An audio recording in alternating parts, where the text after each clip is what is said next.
Alors, depuis toujours, l'information géographique répond aux besoins des services d'incendie de secours. Avec le développement des nouvelles technologies, le SDIS des Landes a fait le pari de mettre l'information géographique au cœur de son système d'alerte et de gestion opérationnelle.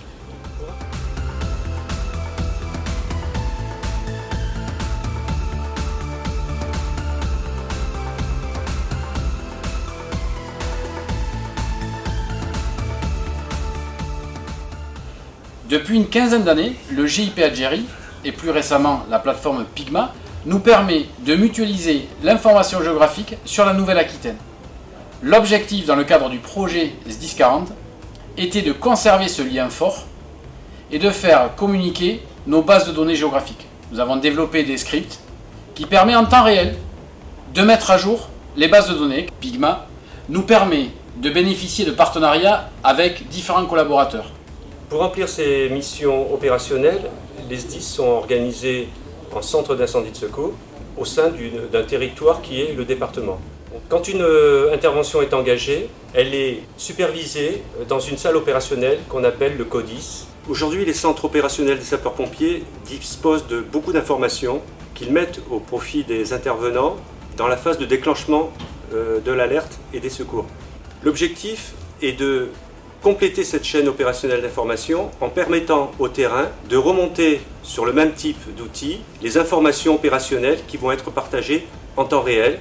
Dans le cadre de notre projet SIG au sein du SDIS 40, nous avons utilisé le géogénérateur de business géographique. Pourquoi le géogénérateur? Parce qu'il nous a permis de développer à façon des applications afin de caler au mieux aux besoins des sapeurs-pompiers sur le terrain. De la prévision jusqu'à l'opération, c'est-à-dire de la captation de données sur le terrain auprès des centres d'incendie et de secours, en passant par l'analyse du risque, jusqu'à l'exploitation en situation opérationnelle.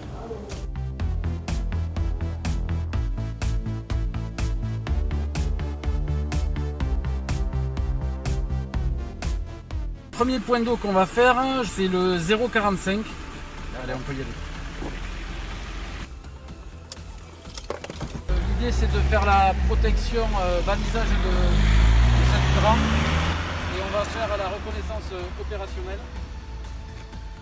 Ok, au niveau de l'étanchéité des bouchons, on est bon. On va vérifier si on a un écoulement d'eau correct. On vérifie juste la présence d'eau puisque la société fermière s'occupera des mesures de débit et pression. J'entends l'eau monter dans la colonne. Écoute, pour moi, il n'y a pas d'anomalie sur ce poteau. Il est donc considéré opérationnel.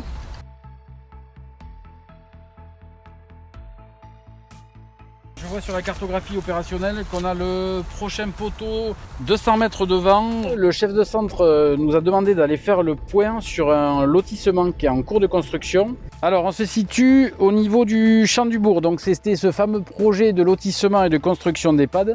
L'idée, elle est de faire remonter via l'application GeoCIS au CTA CODIS les nouveaux noms de rue. L'intérêt, c'est qu'on est connecté au CTA CODIS, donc on leur fait remonter directement les infos. On va faire la rue des Genêts. Donc on est bien sur un nouvel accès.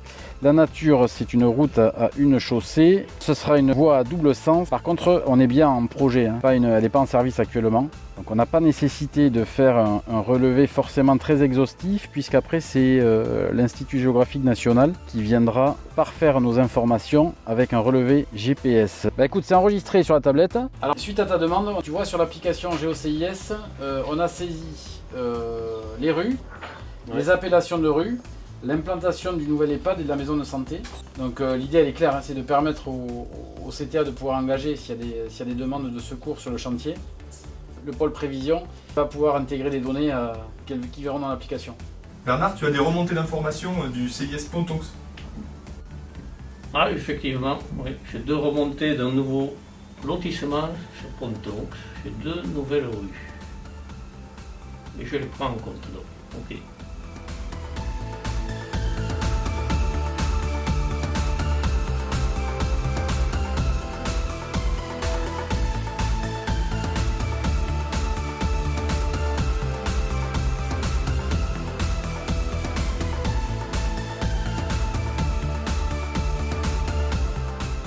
Très bien, tu me fais le point sur le secteur flanc gauche.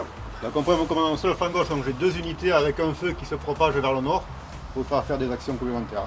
Très bien, donc en complément, on va continuer le jalonnement sur le flanc avant gauche. Je te renforce de 3 unités sur ton secteur, donc les moyens que tu auras sera 5 unités à prendre en compte. Côté flanc droit, la situation est favorable, l'usine est protégée. On attend les premières images drone qui vont nous revenir de ce secteur-là. Au niveau de l'officier renseignement, vous prenez en compte donc jalonnement avant gauche. On réactualise la CITAC numérique et l'officier moyen, vous prenez en compte donc les 5 unités flanc gauche et vous me cherchez un deuxième point d'eau sur le secteur. C'est reçu. C'est bien reçu pour la CITAC numérique. Donc mon commandant, j'ai mis à jour la situation opérationnelle sur l'application Géosituation. Vous allez voir apparaître donc le jalonnement que vous avez demandé. On a la possibilité dans l'application d'afficher une simulation de propagation de feu. Très bien, donc on va la mettre. D'accord, parce que Météo France nous a envoyé des données. Je vous propose de l'intégrer dans Géosituation. Tout à fait, oui. Donc ok, Ouais. je vais l'afficher. Donc c'est une simulation avec un pas horaire d'1 heure. Très bien, donc là on voit effectivement le départ de feu se situe au bord de la route avec à la première heure cette surface, deuxième heure et à la troisième heure effectivement on est bien dans la simulation qui correspond bien au terrain. Alors j'ai d'autres informations qui vont arriver qu'on pourra intégrer sur la situation opérationnelle. On a un officier qui actuellement est en train de réaliser un contour de feu au GPS. Vous aurez les images drone avec de la photogrammétrie. Mon commandant, ça y est, on a récupéré les images drone. Je vais pouvoir vous faire passer et vous présenter une photo aérienne qui vient d'être réalisée il y a quelques minutes, dont vous voyez un aperçu ici, puisqu'on voit la zone brûlée avec les camions qui travaillent. Et ensuite, vous avez le retour des reconnaissances aériennes. On a réalisé une photo avec la caméra thermique. Vous avez donc là les points chauds résiduels sur votre flanc droit. PC Feu de PC Pontonx vous informe que les images de géosituation sont en partage par les... PC Pontonx de PC Feu, les images de géosituation sont en partage, terminé. On a la projection de la situation tactique faite avec géosituation sur le PC à Pontonx, sur le feu. Donc le feu couvre une superficie de 7 hectares 6 en ce moment. On voit qu'ils ont entrepris 3 actions de jalonnement, une sur le flanc arrière droit, une sur le flanc arrière gauche, une sur la tête avant du flanc droit qu'ils veulent compléter. Un point sensible où la situation est maîtrisée et favorable pour le moment. Et est-ce que tu peux partager cette situation tactique avec le directeur référent, le colonel Lot?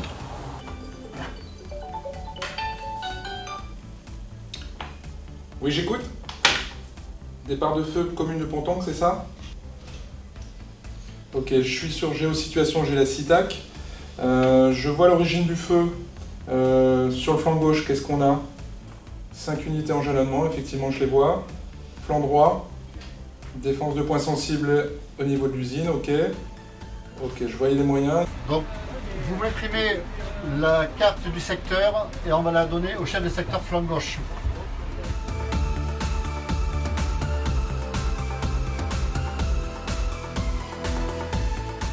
Chef de secteur flanc gauche, donc la situation tactique, vous avez donc l'ensemble des moyens sur votre secteur que vous allez prendre en compte.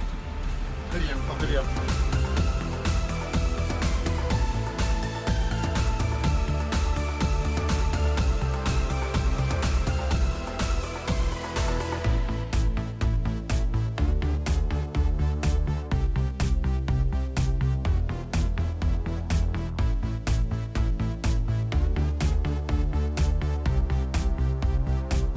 Donc le départ de feu qu'on a eu hier, bordure de l'UA824, avec un axe de propagation vers le nord-est, avec un vent assez soutenu, on a 7 hectares 6 à la fin de la journée. 2 flancs, flanc droit avec le lieutenant Lapic qui avait en charge notamment la défense du point sensible qui était l'usine, et on avait sur le flanc gauche le lieutenant Douget qui a essentiellement fait du jalonnement pour justement limiter le feu avant l'arrivée dans cette coupe. D'accord. Parfait.